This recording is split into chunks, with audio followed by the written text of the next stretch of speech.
Statistics indicate that there are 68.9% smallholder farmers in Uganda, and 57% of Ugandan households are engaged in maize production. Maize farmers previously experienced a bumper harvest that sent its prices crashing to record low of 100 shillings per kilo.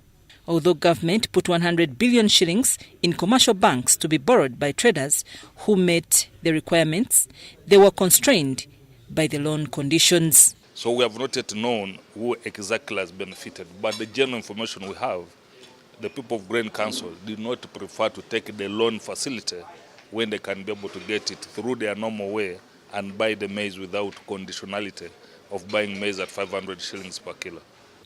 A policy analyst and lecturer of economics at Macquarie University, Dr. Fred Muhumuza, says the 100 billion was not part of the solution, but government needed to see how to broaden the market for maize. Open up ethanol plants or make it of better quality so that you have an option both to sell for food and for animal feeds, and you are not restricting yourself. Think of other ways of even buying you as government to set up longer term solution of silos, where in a year like this you buy and stock.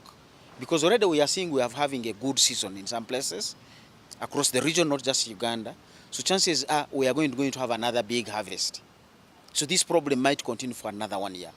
The poor quality of Ugandan maize is also to blame for its low market prices. A lot of Ugandan maize has aflatoxins, which are basically poisonous substances that can even bring cancer to people.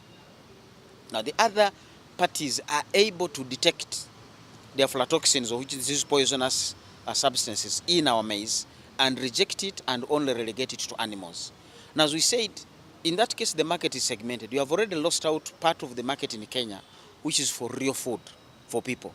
You are only left with the market which is for feeds for animals.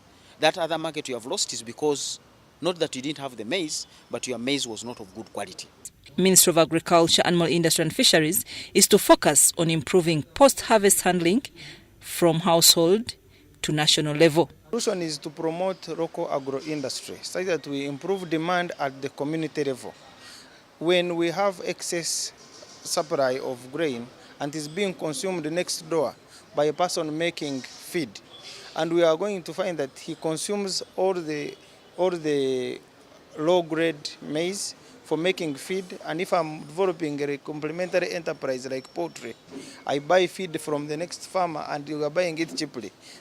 Meanwhile, the presidential directive to ban exportation of raw maize limits the option of the available markets for those who deal in raw maize. Yet the country produces surplus maize. I'm Nafka Farida, reporting in Kampala.